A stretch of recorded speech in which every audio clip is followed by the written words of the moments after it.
What's up, everybody? We're here. This is the Northeast Scene Podcast, Episode 2. And I am Keith. I'm Tommy.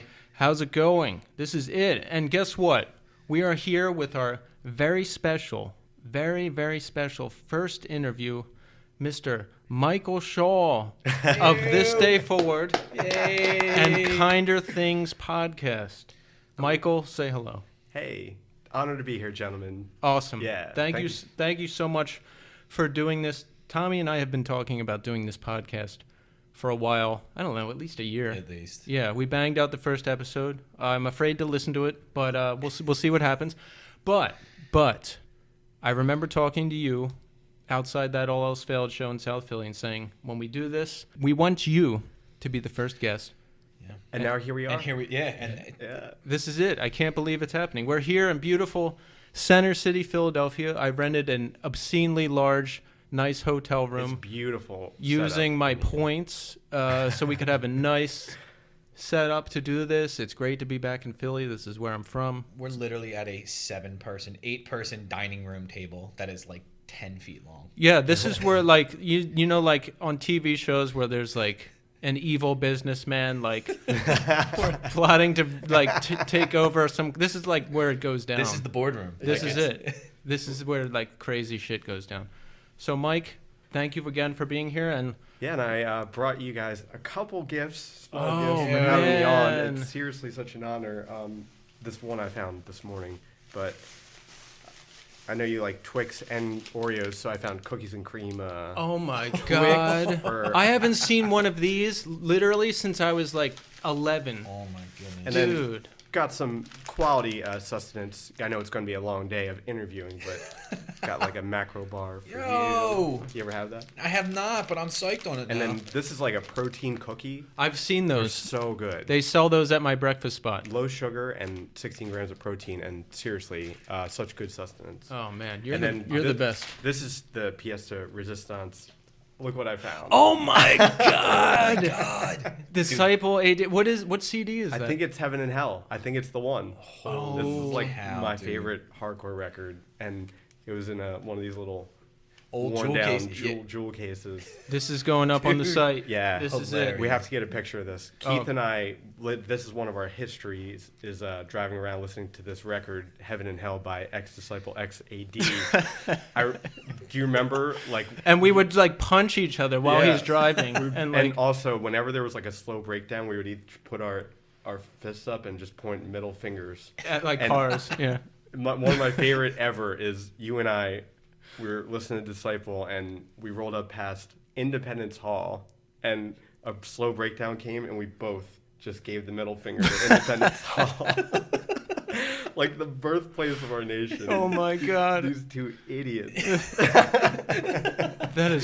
That is absolutely classic. Oh, Yeah, thank so you. when I saw this, I was like, I have to bring this on this show. This- We can't listen to it. There's not a CD player. I don't think they exist anymore. Yeah. But we'll find a way. But- So we want to start by the question we like to ask everyone, which is you so far, is This will be the first time we're asking it. I like to know people's origin into punk, hardcore, etc. So tell us how you got that's a into good it. story. Yeah. That's awesome.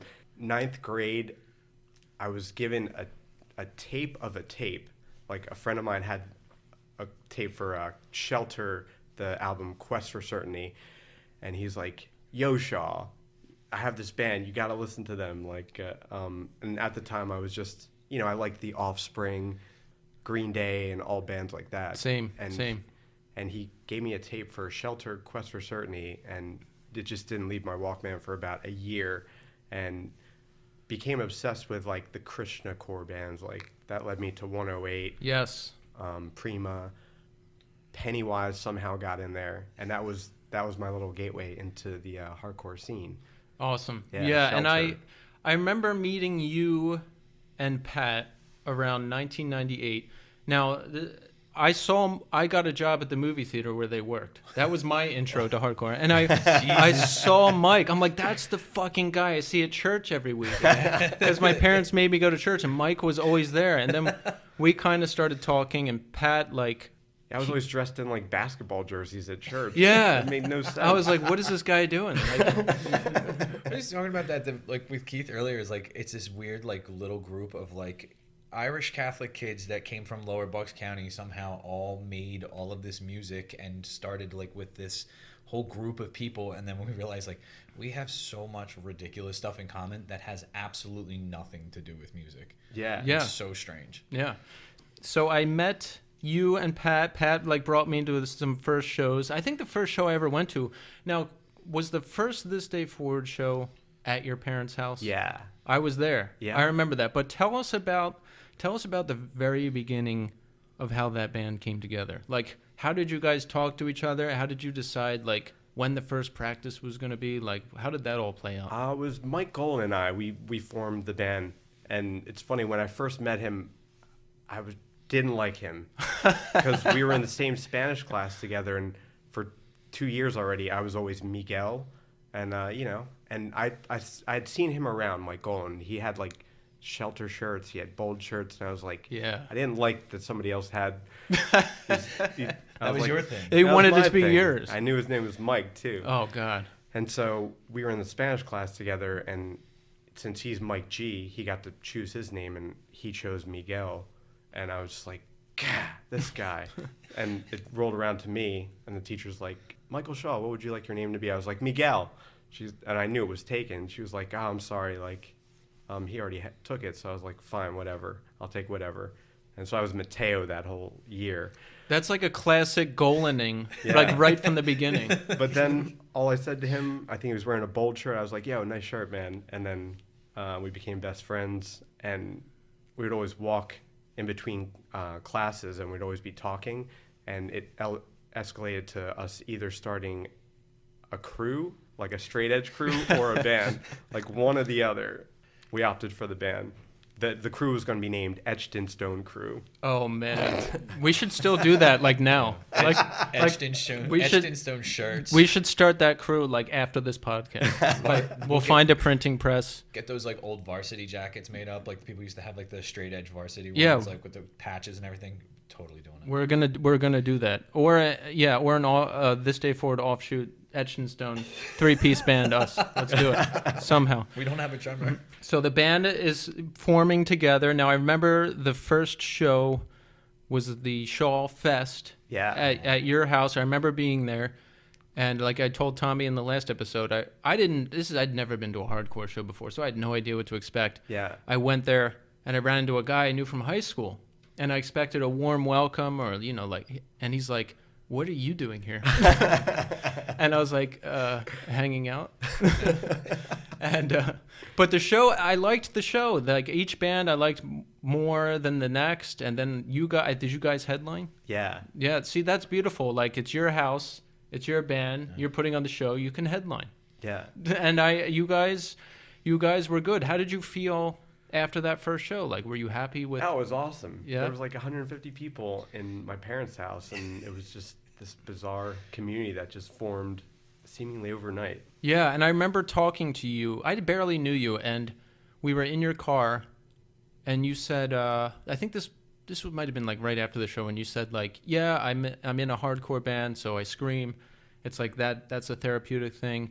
And you said like when you get nervous, you would drive around the block and with the heat on, even if it was summertime, and listen to Enya. That was the ritual. That was the ritual, right? Yeah. The decompression ritual? I would get to these like elevated states of consciousness just from making my car 110 degrees and blasting Enya. It's like hot yoga without the stretching. Yeah. I love that. Yeah, mine is to play like 3 video games at once while listening to a podcast and like pounding a seltzer. So it's, Nice. it brings the stress level down.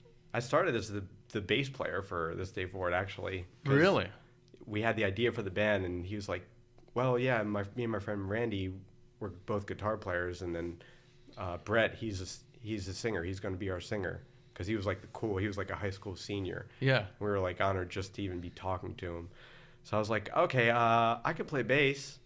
I didn't know how to play bass. I brought a bass over to their house, and I just pretended to like tune for about 45 minutes. So how did you get out of it? Like, how And did then it work out? Golan called me out on it. He's like, you you don't know how to play, do you? I was like, no, I just want to be in a band. And he's like, well, you could be like second singer, you know, we could do like two singer kind of thing. And then Brett was busy with school and the job, and he didn't have time for the band. So they were like, all right. So you were it. Batter up. Nice. That's awesome. So going back to the early days of the band, you know, I started going to shows with you guys right around when the band started. Like, what are some of like the early? Because whenever I hear an interview with a band, it's always like right to we're on tour. Yeah. I've never been in a band that's ever even been signed, and I've never been Yeah. on a tour. So I'm always curious about like the early days. So where's like some of the early successes you remember where like things were happening and like you think like, okay, maybe this is another landmark, and or like things are starting to happen. We just had momentum from like just driving anywhere to hand our demo tapes out, playing whatever shows we can. I think the first like cosmic shift for us was the first Hellfest. Yes. I think it was 99 or 2000. 2000. That was such a wild time because we got to the venue, and I guess due to ordinances Municipal codes and stuff. Yeah. like that. It was a last minute venue switch. there were two switches because then we went to like another venue, and it was like, no, it's going to be moved to this last one, and the last one was called the Mirage. So it was like, it was just this weird thing, like this giant venue in Syracuse, and we were signed to Break Even at the time, but during our set, Randy swung his guitar. I was like full torso headbang, and dude hit a home run with his guitar in my head, and his guitar pegs just, all three of them went right into my forehead. Blood just started like pouring down my face. I remember that. It was terrifying and awesome. Yeah. I think it was good PR, honestly. I think that was like, they were like, wow, this band, you know, we played at like 1 p.m, but it just kind of generated a buzz. Like there were a few pictures and like, whoa, what was this? And then that was the weekend that Eulogy happened, because I guess. So they discovered you that weekend. Yeah, that was. Was your first record already out by the time you had played that show?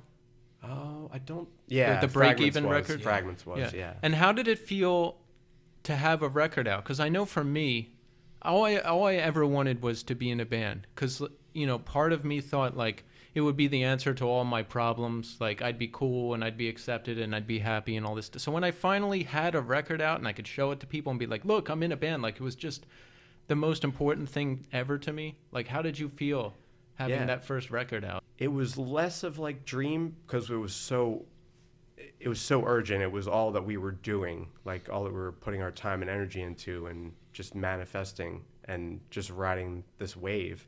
Just to be at Hellfest with all these other bands, part of this bigger tribe, was pretty surreal for sure. I bet. Yeah, I've played a handful of like bigger shows in my time, some with like people I really look up to, and those are moments I'll never forget. So like, and I have to say, I've been in a hardcore band. There's nothing better on earth than playing a song you wrote and watching people pummel each other to it.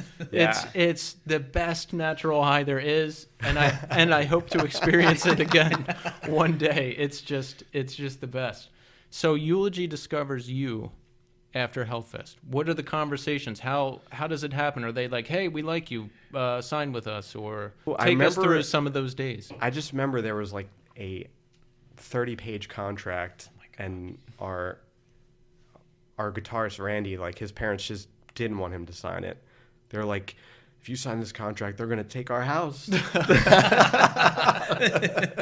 So he was like kind of the loose end, and we're just like, dude, like this is it. This is our next step, and that's kind of where we fizzled out with Randy. Yeah. Right. Yeah. Because he switched out for Vadim right when that record came out. Yep. Because I have a vivid memory of Randy being at the record release show and singing along, and it was a weird like transference of one generation to the next. Yeah. Yeah. Was that at the Kill Time? Yes. Dude, that show. There was footage of that show. Man, I can just vividly remember being at that show. Palpable, like intense energy. Yeah. I was so excited to play that one. What about your influences at that time? Moving into transient, like how did the writing process work? Like who brought the ideas to the table? How did it like come together? I think Colin is the one who gave us the most uniqueness to our identity, because I would hear a riff and I would be like, yo, that's like a Harvest riff. Can we play that Harvest song? Or I'm like, dude, that's such a Converge part. Let's play and for me, I'm always like you're compartmentalizing. Like, oh, it's copying. this song. Yeah. And, I get the Converge record, then all of a sudden I'm barking like Jake into the mic. You and the rest of the band are like, Mike, stop jaking off. I was showing a friend that record like a year ago, and we listened to End of August, and I was like, this is awesome. Like, it's so vicious. Yeah. And two, like, there is a heavy Converge influence that I did notice. Dude, Kissing Perfection's Cheek. That's the best breakdown ever. I tried singing that actually on your birthday, or it was going into your birthday on Martin Luther King Day a few weeks ago. I worked a long day at work and closed up, and I realized like, hey, nobody's here. And I have this stereo, so I threw on In Response and sung the first 3 songs like full volume. Wow. Haven't done that in so long, and I realized like it was close to midnight and it was 1:21. I was like, whoa, it's Keith's birthday. Signs. And I tried to the screaming was tough mechanically, but it sounded good. It was really fun. Yeah. I tried to go into kissing, but my voice wasn't quite ready for that yet. It would be like, I mean, to do it again, I imagine it would be like a Rocky training montage. You'd have to like run and do cardio like to get back to like just where you could survive a set. Because I just sang along at the 108 show and I was wiped. Yeah. After one song, I was like, I'm done. Like, So there's a significant, and I remember transient, and I remember car caravans driving to Hellfest and shows and just, wherever you guys could play, and being a part of that was great. Like, I also remember one of my most significant memories of the band is you played a gig at Hard Rock Cafe in New York City. It was shortly after 9/11, and I guess this is right around before Kairos came out. And I hadn't heard any of it. I didn't know there was a shift happening. Yeah. But I remember you opened with track 3. ISO. Yeah, I remember opening with that. From Kairos. And I was just, I'll never forget it, because I was like, oh my God, like, they're really like bringing it. Like they've reached the next level. I was like, they've grown, like, and it was just such a surreal feeling. Like, tell us about some of that process of the sound shift. Was it a conscious decision? Did it just kind of happen? Like, what kind of influences were going on? Like, take us through some of that. I think we were surely just being carried a lot by the influences. Like, I got it at the drive-in record and became obsessed with that. Yes, you did. Started doing all of his moves. Colin hated that. Like, Mike, just be yourself. Be your authentic self. Yeah. Glassjaw was another huge They dominated in the early 2000s. And if you listen to any record from, like, 2000 to 2004, you hear Glassjaw. Yeah, the influence is undeniable with so many things. And one of the few bands that we actually could agree on to listen to in the van. That was always a hard thing. Somebody would put on a record. Like, I would throw on the Seosin EP for the 1,000th time. Oh, be God. like, Mike. But Glassjaw was universally accepted in the van, which is rare. It was a dream to play with them. They played the TLA.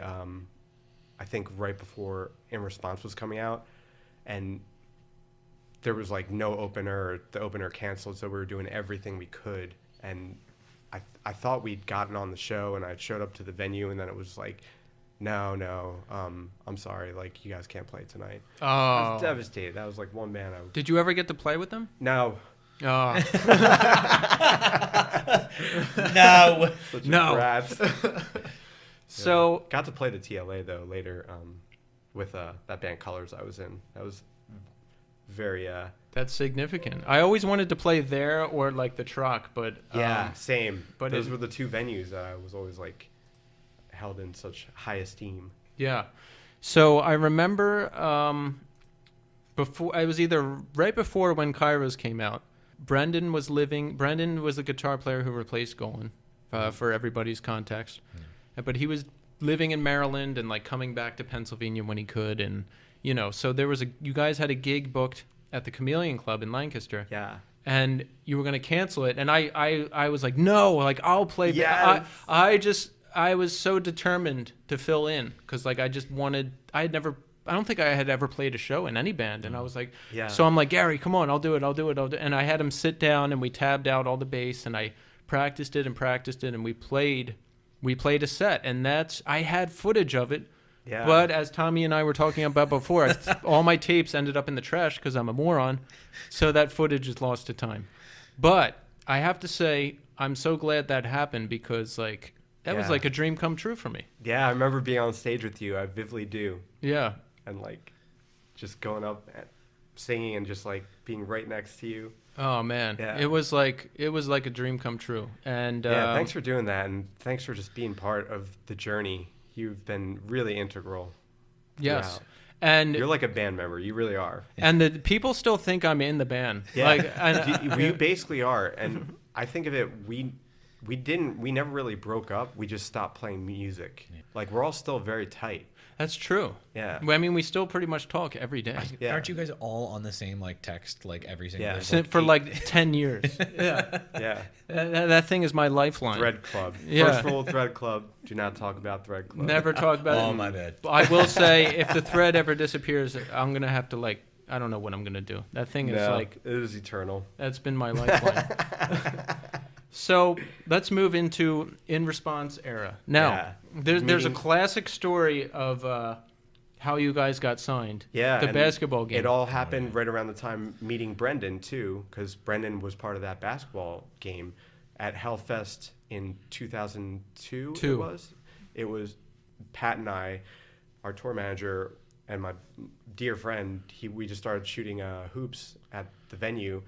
And this third guy came up and just started shooting around with us. And the three of us got challenged to 3-on-3. And I love basketball. I'm very competitive. I think Pat from All Else Failed was one of your competitors. Oh, yeah. We probably wiped him out. You we did. Were like 20-0. And Brendan was in there. Brendan was part of this Florida team. Yeah. He had like a 6'6" guy with him. We wiped him out. And me, Pat, and this mystery man at the time were... we were just like, we played for hours each day, and I quickly learned who it was. It was Steve Reddy from Equal Vision Records, the head of EVR, who was literally our dream label. I remember a few months before that festival, before Hellfest, Colin and I were driving, and I threw out a hypothetical question like, top 5 record labels if you got to be on a record label. And our first number one was Equal Vision, both of us. So fast forward 3 months after that little hypothetical question, and now I'm playing basketball with Steve, the head of EVR. The universe just put it in your path. It's nuts. And at the end of the weekend, I gave him a copy of Transient, and I was like, hey, this is my band CD.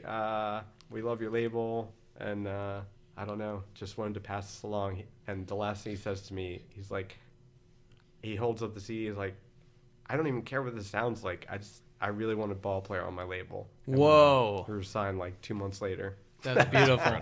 Equal Vision is a classic label. I know. I mean, Converge and Saves the Day. And This Day Forward and just, I mean, it's endless. Bane. I mean, come on. It's just like. They put out the first CIRCA stuff too, right? The first 2, I think. Yeah. And earlier this year on New Year's Day, right around then, I had this idea, like it really kicked in how special it was to be part of the Equal Vision tribe, and I really would love to make Equal Vision Records Fest happen.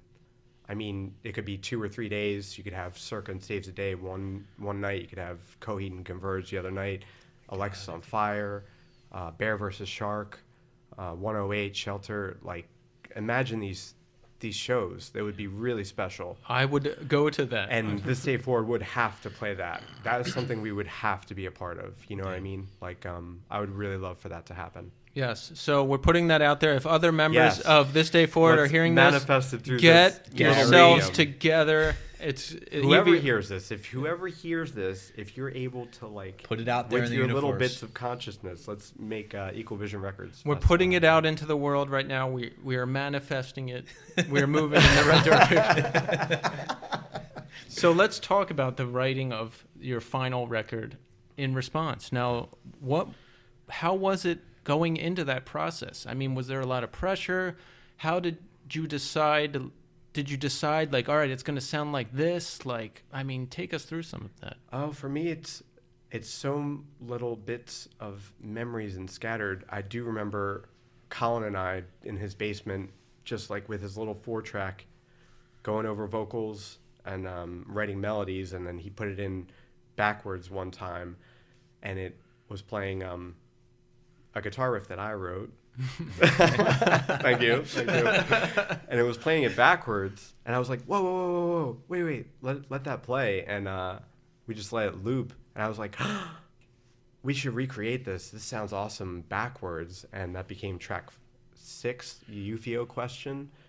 As far as vocals, like, by the time we got into the studio, I had 2 songs that were like blank canvases, and I was so stressed and I couldn't write. And Colin and I just took a few long car rides and just wound up writing. He wound up writing the words for Voice and Fragile Version, and those were the last 2. I don't really remember too much the process of writing. I just remember being in the studio. We recorded at Big Blue Meanie in Jersey City, and we got there. It was Bear vs. Shark's last day of recording, so it was just great to meet those guys, to see them, and we wound up touring with them later. And then halfway through our session, Thursday was coming in to record War All the Time in the big room. Wow! And we went up there. We would just go up to see what was going on in the big room, because they had like a $400K budget or something, as opposed to our, $10K at the time was amazing for us, and it was like a dream. But they had 25 snare drums set up to find the perfect snare drum. Oh my God! And it was just magical to be at that studio at that moment in time and space. So what was your first, do you remember what your first tour was, like right around the time the record came out? Or tell us about like the anticipation leading up to the release of that record. Oh, I don't remember the first tour, but I remember on one of the first tours of that, I had another guitar banging into my head incident. Oh God. But it happened up in Canada, and I split my head open again. It was so much different, because Canada, we just kind of walked into a hospital and they stitched me up, and then we left. And the healthcare up there was just like, we're like, is that it? We just go, just sign here. That's beautiful. And they were like, yep, just in 10 days or like 12 days, just make sure you take the stitches out. And 12 days later, we were in California, and I was like, I don't want to go to a hospital. We don't have the funds for that. So our tour manager at the time, he's like, I got you. And we bought some rubbing alcohol, and he just dipped nail clippers into rubbing alcohol, and he like just pulled the stitches out of my head. We had footage of it, and my dad said he almost fainted. Oh man. But it was such an interesting like lesson, grand scheme wise, of like being in Canada, getting taken care of, and then coming home and being like, oh, well, hospital. Is this your provider? Do you have $5,000 deductible? Yeah, is this in network? Is this out of network? Yeah. So we have to kind of riff and do it. So I remember being on that tour. Yeah. That was around when I started touring with you. Who was on the tour? The first one was in 2002. Yeah. I think this was before In Response came out.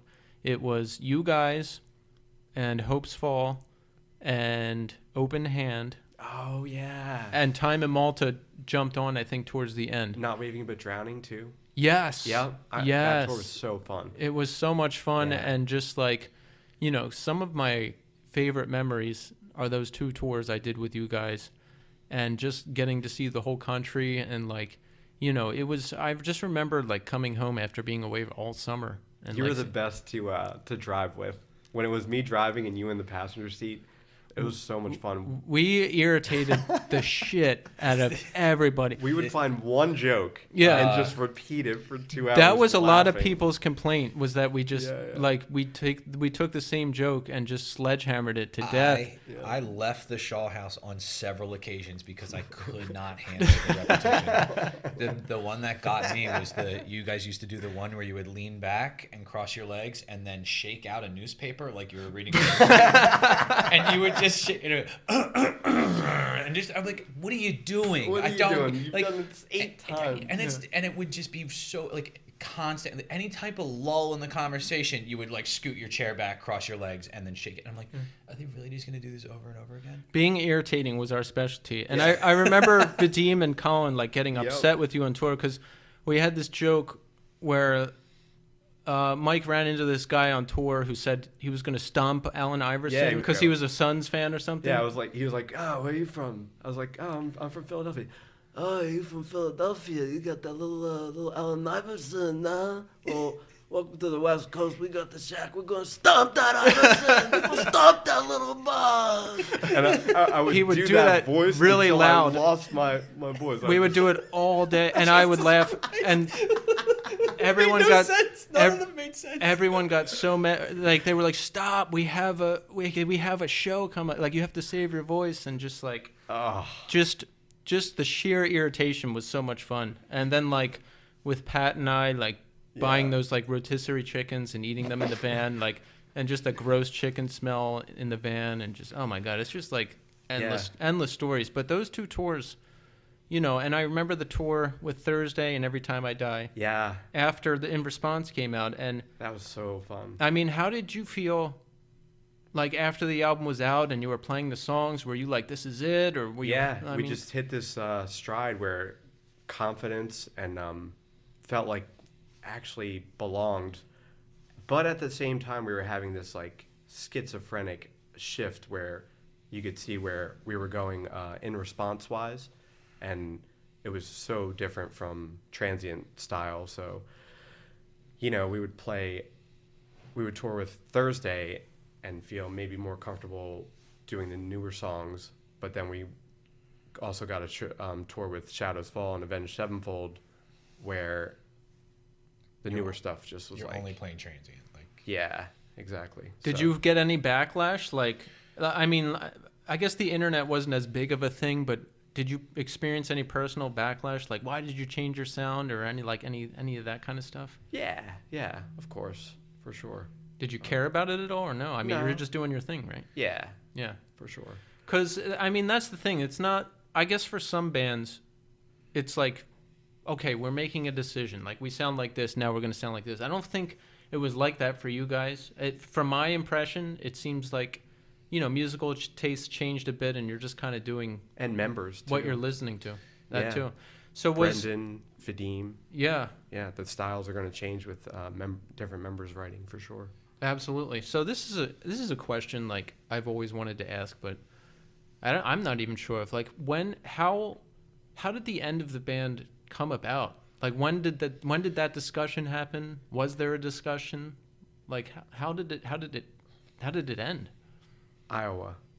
On the Shadows Fall tour. Yeah? Yep. What happened? Pass. Yeah. So something happened. Yeah. Was there some type of discussion where we said like this is it? Yeah. So was that the last tour you were on, and then when? No, we had tours after but we just knew, and after that you're just kind of unhinged, where you know this string of shows is going to be it. So that's when I just started like, you know, midway through a song, if there was a break, I would run outside, grab a tree branch, come back in swinging it. In San Francisco, we played the Pound, and we ended with End of August, and the last breakdown, I just remember being so present. I'd like drop the mic and was just staring at the crowd, and then when it went into the turn the page, I just ran out, just grabbing people, screaming in their face, like, turn the page. Wow. Turn the page.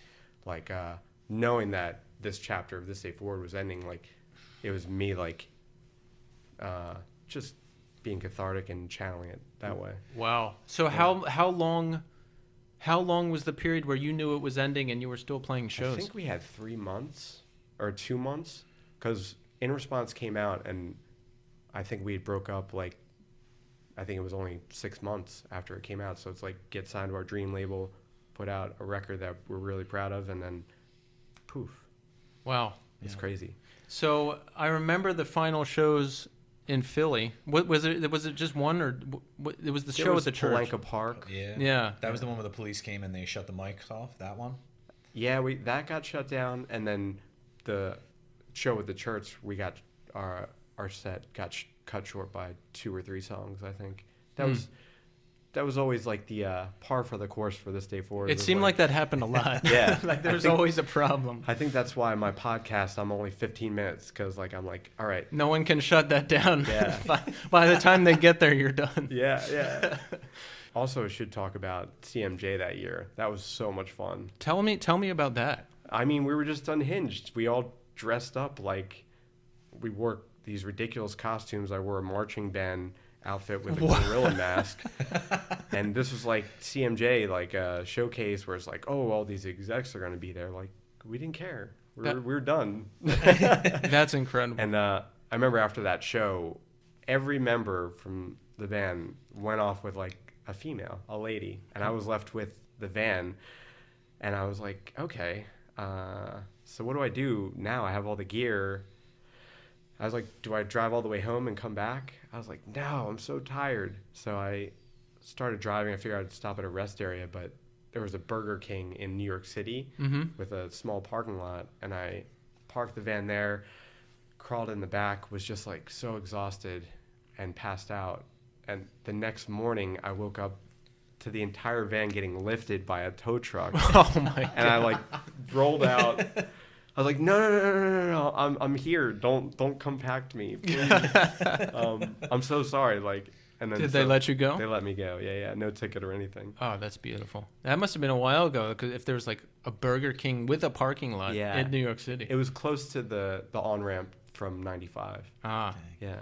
So I remember that last show, and I remember working merch at it, and I was drunk. And you were, which was often the case back then. And you like, it was like this passionate moment where like the song ended, but you like still screamed. Yeah. And then I yelled out, "Song's over." So I just wanted to say sorry for that. You take this forum to apologize for something you did 20 years ago. Yeah, I was trying to be funny, and I'm sure no one remembers, but that's amazing. It was dumb. But I love it. But after that show, like, what did you guys do that night? Did you just go your separate ways? Did you talk to each other? Did you hang out? Like, how did you feel like immediately following that show? Oh, I do remember. The one thing I remember was before the last song, like, just talking to the crowd. I can really be there, being like, wow, it's crazy to think that in about 10 minutes this is all going to be over. And then we went to the last song. I don't remember much after that, to be honest. But I do remember that moment. Like, I do just remember, like, hugging people and, getting a little choked up. Yeah, man. Dude, a lot of those days are foggy to me because I was so long ago. I was 21 years old. And just, like, I think my involvement in hardcore kind of dropped off after This Day Forward, too. Like, I still listened to music and went to shows, but, like, not nearly as much as I went to. And that's also around when I, like, really started getting into, like, partying and all this crap. And, like, you know, so it was like the end of an era. We were talking about in the first episode, like, your house was, like, the epicenter for the Bucks County scene. Mike said there was 150 people in the house. I guarantee at any point in time you would walk in there on a Saturday afternoon, there were 10 to 15 people just hanging out. Yeah. Just hanging out. There were times where there was Shawfest that used to happen. And it would just be, sometimes it was just impromptu. People were there. People would play. I would just show up. And walk in like it was my house. That's unheard of. What's going on at the Shaw house? I don't remember whose comp it was, but somebody put something out, and I remember it had a Cryptopsy song on it. And I remember Gary turning it on and turning the volume literally all the way up to the point where the windows were shaking. And I was like, whose house is like, nobody. I came from such a strict house that, like, even having my radio a little bit loud would, warrant someone banging on my door, like, turn that down. In your house, it was just like, this is what's happening. Like, and it was like New Year's Eve at your house for a decade in a row. Like, it was literally every New Year's Eve I was there, and I would show up. I showed up one time. I was working for a school, and part of my job with the school was these were kids that were kicked out, and I had a minivan. And I pulled up with a minivan full of people to your house on New Year's Eve. And I remember it was like all these people, and they walked in, and there was like a couple of them that didn't know you guys, and they were like, oh, so what kind of party is this going to be? I'm like, you'll see. We'd always have like surprise visitors, like Killswitch Engage showed up the one year. Oh God, so many bands: 12 Tribes, Killswitch Engage, Poison the Well. Yeah, we would always have these From bands Autumn to stay Ashes with us. Like, I think one time Poison the Well and 12 Tribes all stayed in the house, like in sleeping bags, and it just, I think housing all those bands and doing all that, like, created this karma for us that we always had a place to crash and always just kind of found a way on the road. That's great. Yeah, I drove by. I was in Levittown recently. I drove by that house. I did like a slow drive-by. I guess the same. And Colin's house too. I mean, his parents would let us practice there like 2-3 days a week, and like it's just very lucky. It's crazy when I think about it. Yeah, Colin too. Like that's another interesting part. I gave him a hypothetical, like, yo, top 5 singers that you would ever want to start a band with. And like in my brain, I'm like thinking he'll say Chris Cornell, then Eddie Vedder, thinking like big time like that. Yeah. And he's like, Anthony Green. And this at the time, it blew my mind because it was, we only knew him from Audience of One and like Cheering at Rome. Right. And it's so funny, like This Day Forward ends, and then him and Anthony link up, and Anthony's leaving Seosin, and then they write the first CIRCA song. It's called Handshakes at Sunrise, and then they take over This Day Forward's contract, and it kind of carry that. So that's how that happened. And it's funny how like a balloon is their, like that note their insignia. Symbol. Yeah. Whereas like This Day Forward was like a lot of the seeds and the roots and the growing, and then it gets to a point, and then CIRCA just blossoms into this balloon, this kind of like global phenomenon. Yeah. Makes sense. Like you picture a balloon traveling all around the globe. Yeah. So question about that. Yeah. Was it ever weird for you to see members of your band go on to success in CIRCA Survive? And I ask that because when I saw them in the early days, I would get mad. No, hold on a sec. Nah. Wait, hold on. Yeah. I got mad because they were so good. I never thought I should be in the band or like any BS like that. Yeah. They were so good. Yeah. And I was in a band at the time that didn't exactly match what I listened to. And they were just so good, and they were doing more of the style of music I wanted to do.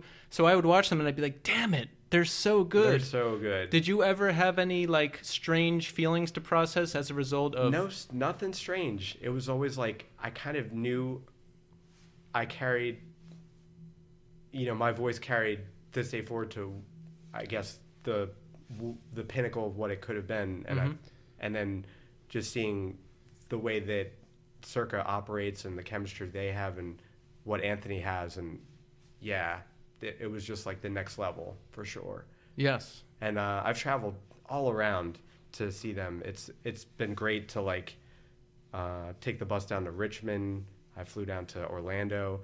Dude, you always like randomly are somewhere, and I'm like, he's at another fucking CIRCA show. My favorite one is I think it was 3 years ago on Valentine's Day. I saw it was only $129 round trip to fly to Denver, and CIRCA was playing on Valentine's Day, and I just booked the ticket and didn't tell them.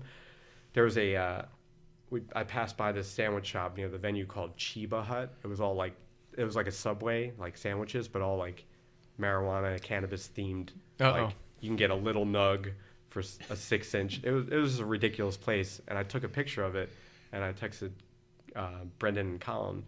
I was like, yo, dudes, you want to meet up here for lunch maybe? And they're like, you're here? What? That's incredible. And Brendan was like, we actually planned on going there for lunch, and we wound up going to Chiba Hut twice that day. Yes. But they do a Q&A. It was about 45 minutes or an hour before every show. And I went to the Q&A in Denver, and the very last question, somebody in the audience was like, hey, this question's for Colin and Brendan. How different is it touring in CIRCA SURVIVE than it was in This Day Forward for you guys? And they said they never get asked TDF stuff. So for me, and Colin was like, well, it's funny you asked because our singer is here. He just randomly showed up to the show tonight. Wow. And then, I waved in the back like, hey, guys. Getting to sing with Anthony and Brendan and Colin and CIRCA in Richmond, that was very special, too. You did that? Yeah. What song?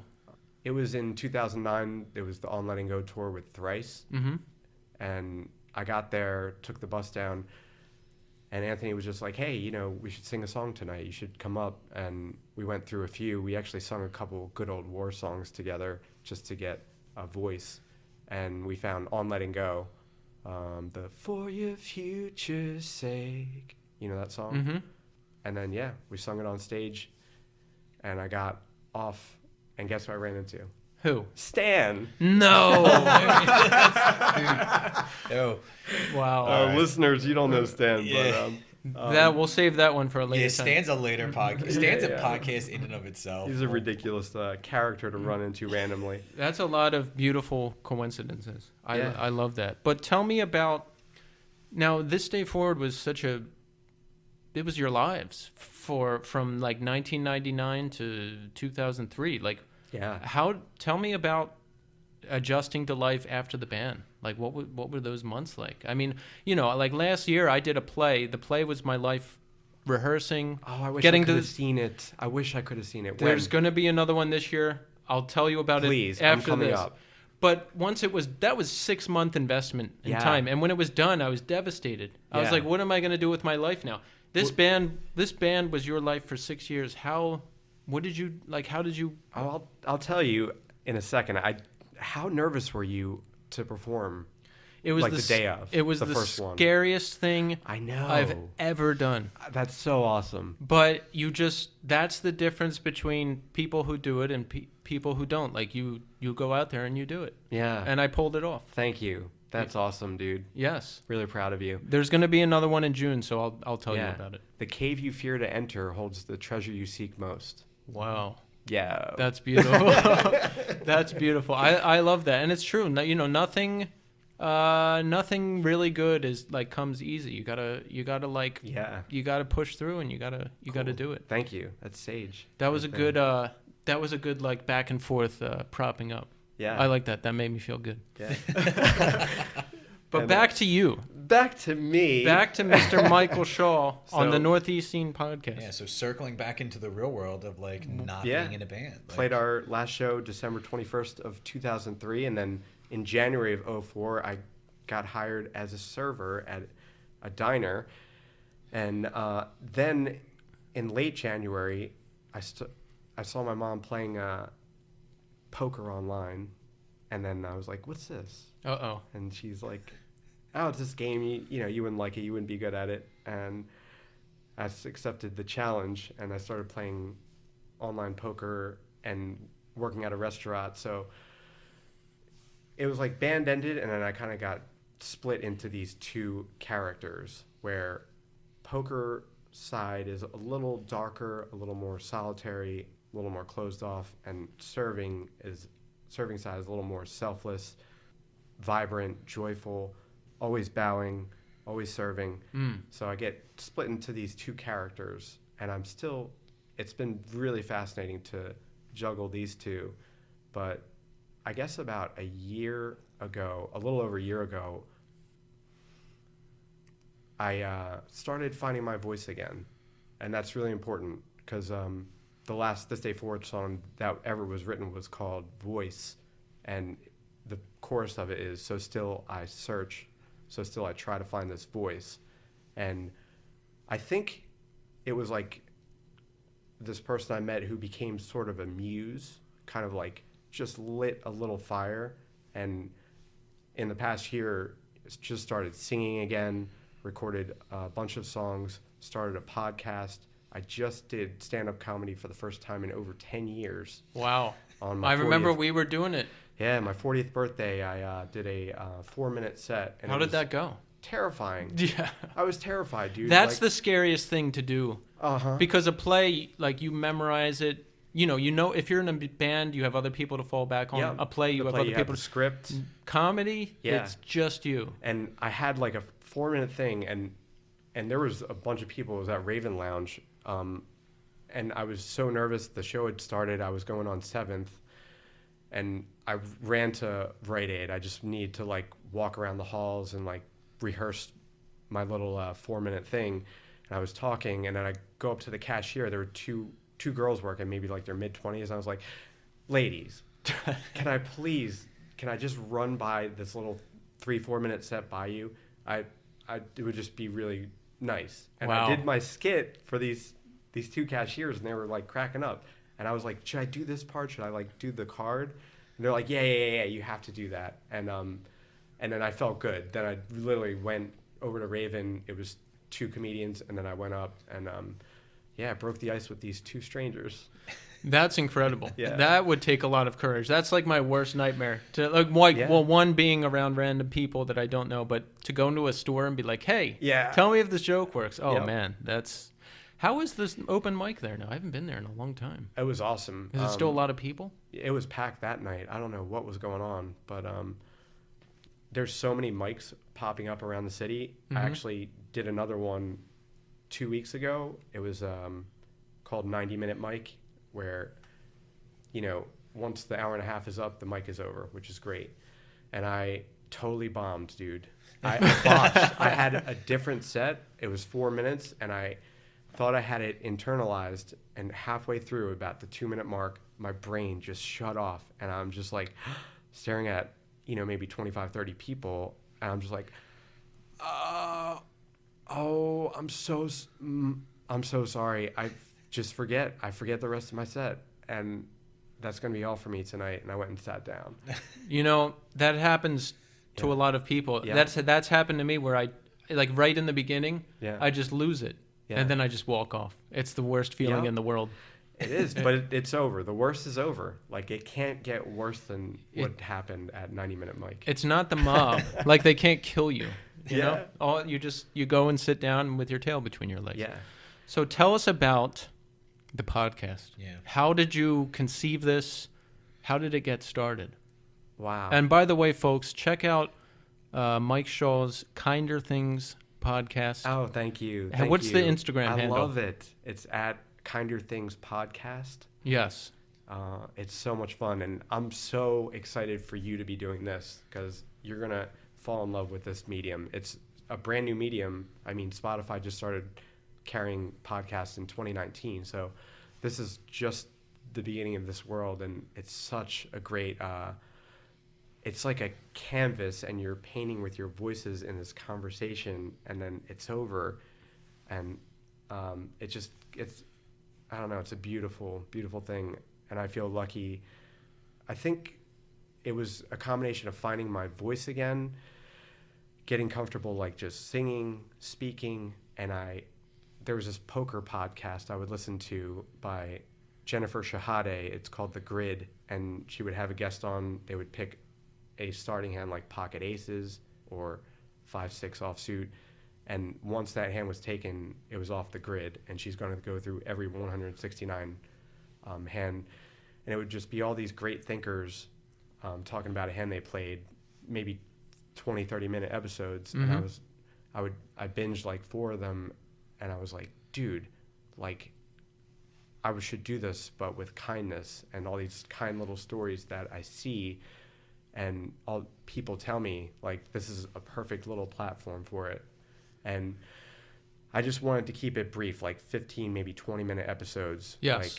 Like, I just know people commuting, and they don't have too much time to like concentrate on it, and just hear a little kind story and then on with your day. That's all I wanted to do. I like that. Yeah. I like that. Yeah. And my approach with this is like, Well, one, I want it to be a long interview because whenever I hear, for one, no one interviews people I actually want to hear most of the time. Oh my God. Yeah. So, I listen to hardcore and post-rock and post-hardcore and, and so I want to get all those people and ask all the questions that I've always wanted to ask. And two, people don't ask compelling questions on most stuff that I hear. I hear an interview and I'm like, what?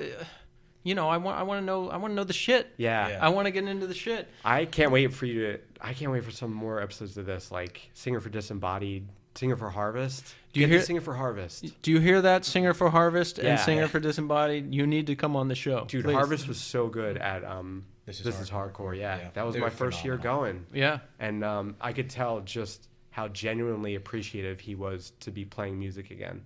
Yeah, and that's why playing that fest has to be like a great experience. Yeah, and for me, like singing or yelling, screaming those This Day Forward songs a couple weeks ago was a big step for me because I haven't done that, and I kind of abandoned my voice over the past 6 years. So just starting to find it again and to get to that level already, and where I'm able to like project. That's actually one of the things I wanted to bring up is like you're such a humble person, and so like most of the time when I met you, like when we would spend time together when we were younger, you're very meek, and not in like a diminished way, but in a very like you're measured in when you speak. You're not frivolous with your words. You're very like, but then you have this like on stage that's like vicious. Literally thinking about like that picture of like that hellfest of like covered in blood, screaming, and it's like. Then you go to talk to you in person, and you are the calmest, kindest, like kind little mouse. How do you balance those two things? Like, is there something? What I guess I'm asking is like really like, you have that part of you there's surely a reservoir of aggression that needs to get channeled some way for sure. Poker is definitely became a substitute for that. That's awesome. There's so much aggression psychologically you can use, but I don't know how healthy that is in the long term. Just dude, belting those TDF songs was just, I woke up the next day, I felt like refreshed, reborn. There's something about it for sure. Can we bring up I always think this is the TDF versus the A-Law back and forth that happened when it was like there was two camps that split. And it was like, that's Keith and I were discussing in the first podcast of like, it was Vadim left A Life Once Lost and went to This Day Forward. And it was one of those things where it was like. It was kind of an unspoken you picked a side. Division. It was a small schism, small rupture. I think, I don't know, the bonds, the scene and the community were so tight that I think something like that might have been like a brief rupture. Yeah, because we all still hung out. Oh, yeah, and I love Bob so much. Like, I was honored. He asked me to be a guest on Mind Power. I heard that. And that was 11/11. I actually filmed. That was the second session of Kinder Things. So I filmed for 7 hours of Kinder Things. Then I caught the train out to Humeville, met up with him, and then we recorded vocals for the song that night. That's excellent. And the song is really good. I checked that out. Yeah. So let's talk about, do you have any musical projects in the works now? I know there's been a couple post This Day Forward bands. There was Bamboo Houses, Colors. who my band Crash of 64 used to play with. Yeah. Colors with TJ. Oh, yeah. That is my biggest regret musically. Let's talk about that. Why is that? It's just not finishing that record. We had a whole record written with this band Colors, who I felt insanely lucky to be a part of. Those dudes were just so super talented. I would be sitting on the couch while they were writing and jamming, and I'm just like, these dudes are out of my league. Like, I'm lucky to be here. Like, I'm not that talented technically. I just have I have the fire and bring the persona to it. But yeah, we had 10 songs written. The name of the record was You Are Here. We had like an idea for the cover, and the last two bands I was in, Bamboo Houses and Colors, all right, both bands played this venue in Philly called The Fire. Mm-hmm. And Bamboo Houses, there was like 3 people watching, and then it was like a week after that show, we're like, yeah, the band's done. And then Colors too, like we had been playing for a little less than a year. We played The Fire, and somehow it just ended after that. It just fizzled out. It's like the Glass House of Philadelphia. Yeah, but it's so metaphorical of like these bands I'm in going to play a venue called The Fire and then just disintegrating. And the fire goes out. After it. Yeah. I've been in that situation where you're sitting on a record. Yeah. And you just, that's it. It's never going to. So is there any chance of that Colors record ever seeing the light of day, or how much of it is done? Like what's. Oh, I mean, it's all the songs are written and they're there. Maybe this podcast just speaking it into existence. This It's podcast. like Equal Vision Fest. So Yo. 2 things that are happening: Equal Vision Fest, Colors getting finished. That'd be awesome. And if Colors ever plays a show, I want the Basement Year. I want the 2 of us to play. Well, I love that record. I hope that happens. Listeners, listen to the song "Tourist of the Moment" by your host. He'll never do the whole self-promotion thing. No, he will. It's called The Basement Year. It's on Spotify. You can listen to it. Tourist of the Moment. Awesome song. Start there. I think I have a new lineup for the band, which includes Tommy here. Wow. We're going to be covering that in It's another up. episode. That was a high five. So I hope Sorry. I hope we play a show one day, because I'm Yeah. very happy about that EP. And in fact, our opening song is from that EP, Yeah. folks. So go check it out. I could use the plays on Spotify. Yeah. So I did check my streams for Kinder Things last night. I never check analytics. I've been trying to stay away from it. Mm-hmm. And I knew it would affect me mentally. It was like a bit lower than I anticipated, but it doesn't matter. You know what I mean? Whoever's going to hear it is going to hear it, and it's going to affect the people it's going to need to affect, you know? exactly, and these things are like long run things. You know, you Yeah. can't expect like a Yeah. sensation in one day. It's They're like little seeds, yes, Yeah. you plant the seeds Mhm. and they grow. and then you F the plant. That's usually how that works. So let me get down to brass tacks here. When is the This Day Forward reunion happening? I want a date. I want a time. Who's holding it up? What's their name? Give me their social security number. I'll track them down. I'll get things moving. I'm determined to make it happen. Is it going to happen? And where are we? Equal Vision Fest. Let's make it happen. Like CIRCA and Saves the Day can headline the Saturday, Mhm. and then if Converge is cool, I know them and Equal Vision are maybe a little shaky ground, but Coheed, Converge, Alexis, we'll play that day, or even a Friday. It could be Refused, Alexis, Spare versus Shark.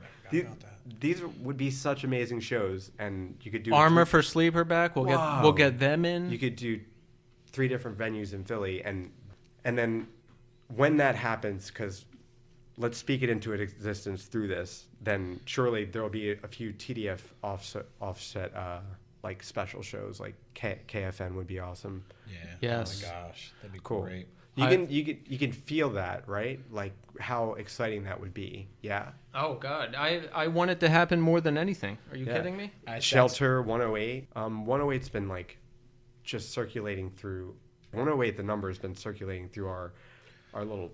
Oh yeah, was it crew. like on a receipt or for something? Everything. Yeah. Like we were going to see the band 108, the reunion show in Brooklyn in November, and the night before I served at the restaurant, and my sales were 1080.10. No. 108010. Like how? And I took a picture of it, and then I saw Steve Reddy, the head of EVR, at the 108 show. I'm Right. like, Steve, look at my receipt. He's like, oh yeah, it's great.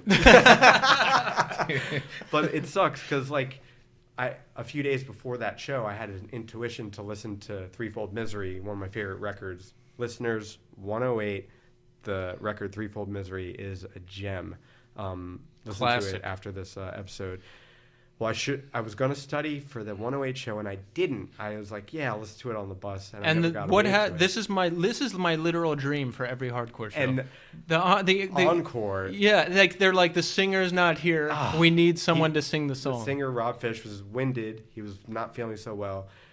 Just empty mic on the stage, and they're playing. Anybody know the Killer of the Soul? Anybody know the words to Killer of the Soul?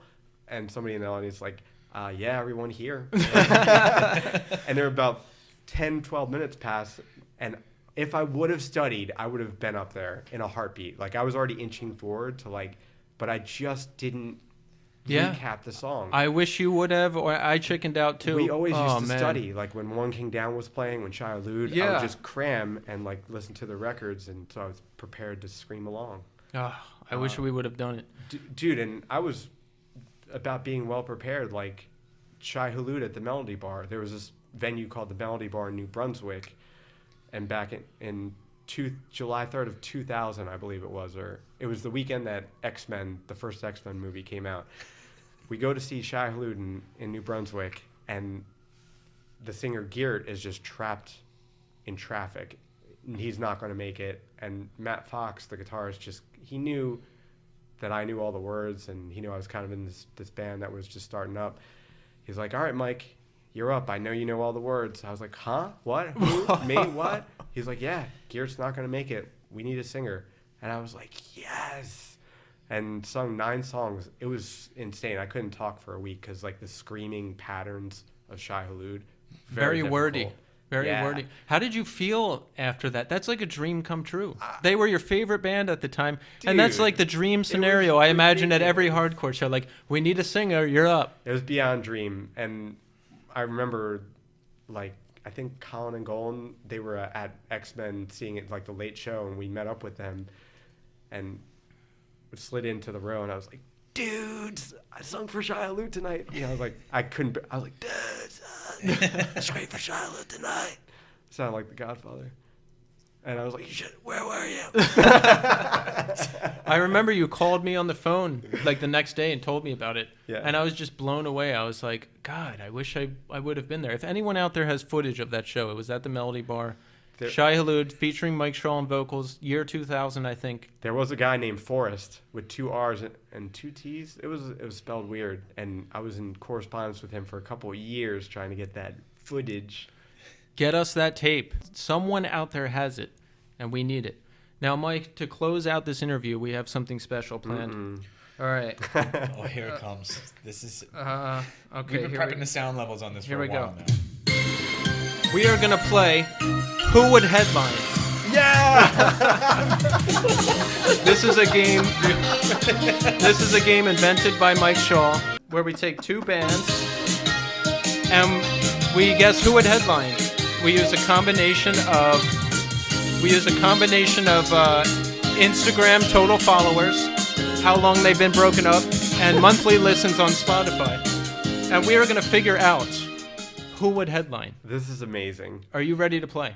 This is great. And is this going to happen at the end of every show? Because it really should. It's going to be a recurring game per your approval. Thank you. I love this. All right. Are you ready to play? How many are we going to do? We're going to do 3? 6. 6. All right. Number 1, Vain or Knocked Loose? Who would headline? Dang. Knocked Loose is awesome, but Vain would headline, yeah. I'm sorry, that's wrong. No, Knocked Loose is that big already? They have like 140,000 Instagram followers. Yeah, they're gigantic. Yeah, they're Vain, awesome. Vain is probably my current favorite hardcore band. I put them at the top of the heap of like this new band of hardcore bands, but I'm sorry, the answer is Knocked Loose. All right, number 2, Third Eye Blind or Gin Blossoms? Considering Vadim went to see Gin Blossoms play on the beach in front of like 20 people, I'm going to say Third Eye Blind. That's right. It's Third Eye Blind. Thank you, David. Thank you, David. All right, number 3, Mogwai or Caspian? Mogwai. That's right. Yeah, that'd be an amazing show, by the way. I would love to see that. That would be like a dream show Yo, for me. Caspian CIRCA tour. Yeah, we're putting that out there too. This is just us, like all of our secret things that we've wanted for a long time, just wishing them into existence. We're Like, just- now happen. Now happen. We're just gonna put them out there. Yeah. All right, number 4, Bane or Botch? Bane. Wrong. Botch has been broken up since 2002. Yeah. It would be a huge deal Yeah. if they got back together. You're right. Major clout. Bane broke up only like 5 years ago, and I just think Botch. I just think they would headline. I love it. Number 5, Cave-In or ISIS? Ooh. That's such a good one. 1 second. I'd say ISIS. It's just been so long since they played. You are right. Yeah. You That are would be right. special, for sure. Yes, I think they have a bigger following because they were on like Mike Patton's label. Oh. Plus, they've been broken up for a while. Yeah. So it just the They fact should that they've been play. they did for the Caleb Schofield benefit. Wow. But in California and Boston, but unfortunately I was not able to attend. So last but not least, This Day Forward or Hopes Fall. If we were to play probably This Day Forward now, just, it'd be such a rare thing. That's right. You do not play a show again unless you headline. All right. That's heard. the correct answer. Heard. Mike, thank you so much for being Yeah, here. Mike, thank you. Dude, It's been amazing. Gentlemen, thank you so much. I just want to close by saying, when I was young, I was directionless. I didn't have like really good friends. You and Pat took me under your wing and took me to shows and like adopted me basically and gave me an identity, and you're still my best friends. And just to be able to do this and to still be involved with things, and it's just the best. My son. I love what you guys are doing here, and I really can't wait for more episodes. Honored to be the first guest here. Thank you so much. Thank you. There you have it, folks. The Mike Shaw interview, the second episode of the Northeast Scene podcast. Just a reminder to follow us on Instagram. That's the NE Scene on Instagram, the NE Scene. Also, reach out to us through email, northeastscene@gmail.com. Like the podcast on iTunes and Spotify. Like it, 5 stars, comments. Reach out to us. We want to hear from you. We want to engage with you via email and share your stories as well. And that's it. Until next time.